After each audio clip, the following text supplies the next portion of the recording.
Hello team, and welcome back to the Yoga Teachers Hustle.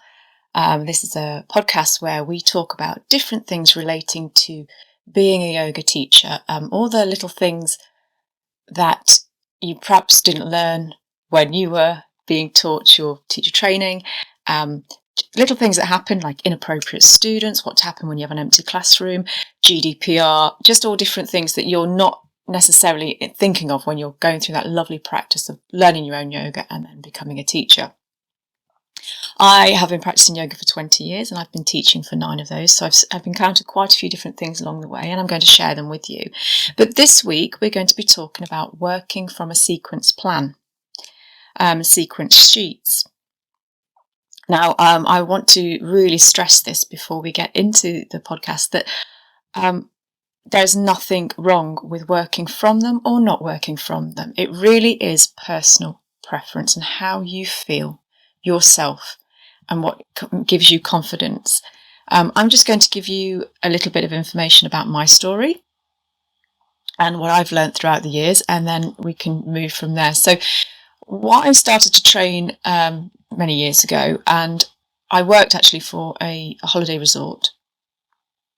And they were looking for a yoga instructor, and they said, "Oh, you're learning, you're in your training." I said, "I am." I said, "But I'm not qualified, and so I can't get insured. So obviously I can't teach, but I do need to sort of build up hours, and I have to do that in a certain way, and I do have to attend other classes." And they said, "Well, we'd like you to teach our classes." I said, "Well, I can't because I'm not qualified." I said, "Well, we've spoken to our insurance company, and if you're in training, as long as we tell the students that come to you that you are still in training, we can actually insure you to teach these classes."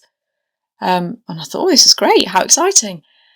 And then and I don't know if that's something that's where, the same where you guys are. So if you're looking for experience and you're not qualified, that might be something to look into as well, if that company's insurance will cover you while you're training, as long as the students know. But they said to me, "So can you cover and I'll start these classes?" I said, "Absolutely." And I said, "When do you want me?" And they said, "In 2 hours." I was like, "Oh, panic."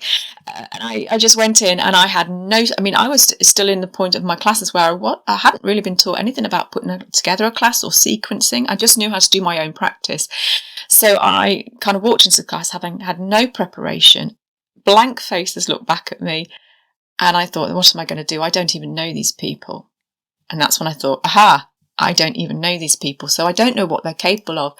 So I'm just going to give them an assessment class. So that was all concentrating on how flexible they were. So we did a warm-up, and I could see what the range of motion was. And then I moved on to something more challenging, more regular poses, like your warriors and your down dogs and things.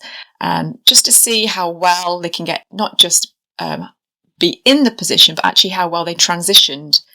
We did breathing exercises to see how well if they were rhythmic, if they understood the concept of the breathing. And then we did a cool down at the end. And from that class, I realised what the weaknesses, what the strengths were, what they enjoyed, what their faces kind of, pull that face when they weren't enjoying something. I kind of read quite a lot from them. So the following week, when I did the class again, I had an idea of what I needed to do. So I went in again without a plan, and I did a warm up, but I thought, well, the hips were very stiff last week. I'm going to work on hips this week. So we worked on a warm up that warmed the whole body, but then concentrated on the hips. We did work within the hips, and then we cooled down and we did our meditation at the end. And I just continued to do that. And I'd walk into a classroom feeling okay, and by halfway through the class, I'd have a stiff neck, and I'd just say, "Who's got a stiff neck today?" And I'd see all the hands go up, and I'd think, yeah, that's the information they're sending me. And I'd be like, right, let's work on next today. Or I'd have a sudden image of pigeon pose in my mind, and I'd think, right, we're going to go into that. And I'd go into it, and I could actively hear people going, "Oh, I really need that. Wow, that's amazing." So I felt like they were giving me information, and I began to teach very intuitively like that. And the benefit of teaching intuitively like that was that I could go to anybody's classes and cover, because even though I'd never met those students, I could read the energy in the room. In fact, I covered a class last night. And I walked in, and I'm quite chatty, and I do like to.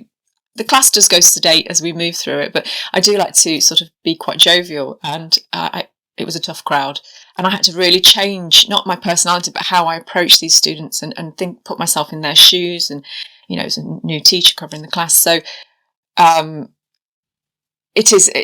because I've got this intuitive ability to teach, I managed to move the class very quickly into a place where they felt comfortable, I felt comfortable, and at the end everybody felt like they'd had a really lovely class.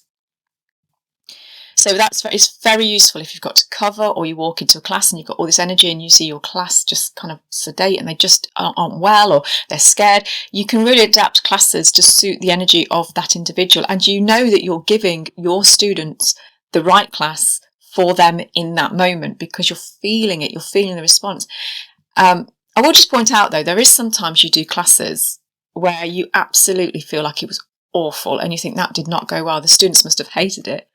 And then they all come up to you at the end and say, that class was just brilliant. It was just brilliant. And you think, I absolutely did not enjoy that. But they all seem to really, really, really love it. So if you're kind of in that position and you're halfway through a class thinking this is going badly wrong, just get into your head and think, no, because they're probably loving it. And as long as I'm not kind of making them feel uncomfortable. I mean, it's hard, isn't it? Intuitive. If you feel uncomfortable, you assume they're feeling uncomfortable. It's registering what's your feelings and what's your emotions and what energy you're being given. So it's tough.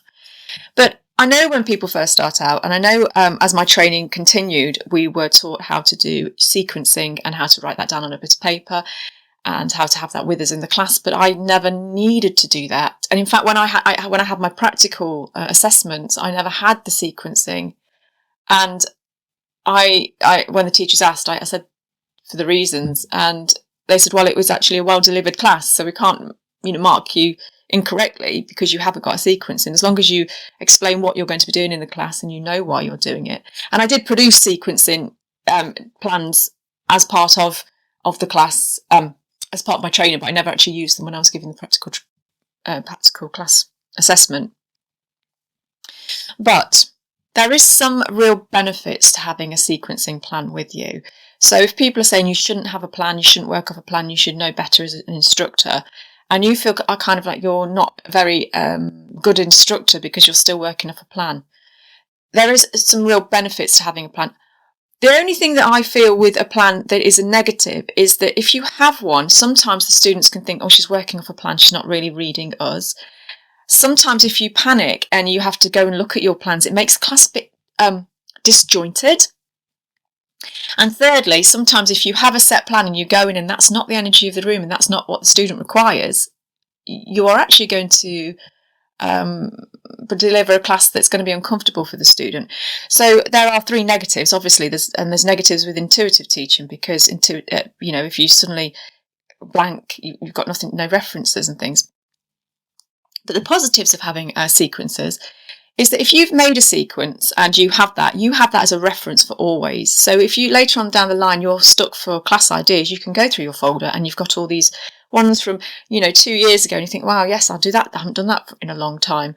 Or you can even use that reference for videos. So if you've made a class and you've got a sequence and you know exactly the moves you've used, and the class you want to do a video to go online for your students or just at YouTube for your presence on YouTube, and you know it was a well-received class by your students, you can use that sequencing that you've got in front of you. You can use it. You can have it as a piece of paper, so it's out of sight of the camera, and you could be looking at that and doing a video. Also, they're so great if they're done in a clean way to hand out to the class at the end. So if you are looking to have students that, especially one-to-ones, if they want to go home and do their own sequencing and you're not going to get time to make them a video to go with that, if you hand them out a class that you've already done before to do with HIP, they've come to you because they want one-to-one, they want the meditation side of things, they want the spiritual side of things, but they've also got HIP issues. If you've got a class sequence that you've already written out, I know I'm referring to HIPs a lot, but then you can actually give them that as homework for them to try at home, so they've got their own sequencing at home. So I think that's a really, really positive thing. And also, you can use these sequencings on your website. So it's giving students a reference on your website. You could put them all together as a collection and sell them, because there's lots of new teachers that are always looking for sequencing ideas. So you could put them into a book and give that out to your students or to sell it. Or, if you're going to a fair, a fete where you're going to stand there and have a little stand and promote yourself as a yoga instructor, how fantastic would it be to have a little 10-page book with basic sequencing in, even if it's just your sun salutation, a moon salutation, something to do with balance, all these, just a little taster of what you do, and these people can take it away. So it can be really creative. I think it's just finding that balance between having a sequence that you want to do, and then getting in the class and that sequence isn't going to work, so you can intuitively change and refer back to something else, and having that sequence and not following it in a way that makes the class disjointed. It's just making sure everything is more fluid. But I find I read a lot of forums, and there's a lot of for and against it, and there's a lot of controversy that comes around working with or without a sequencing guide while you're in the class. But it's really tough, because I have a niche.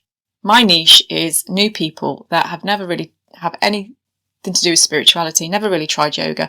They're kind of probably physically quite fit, and I'll bring them into the class. We'll have quite physical classes, and then over time I introduce more spiritual things, more meditative things, and I bring them into a spiritual path and put them on that path. And then they'll often sort of either stay with me for a while, or they'll introduce their own spirituality points, or they'll go to another teacher that will work on the more yogic philosophy. Although I do work on that philosophy, but not to the extent that I know a lot of teachers do. And that is my niche.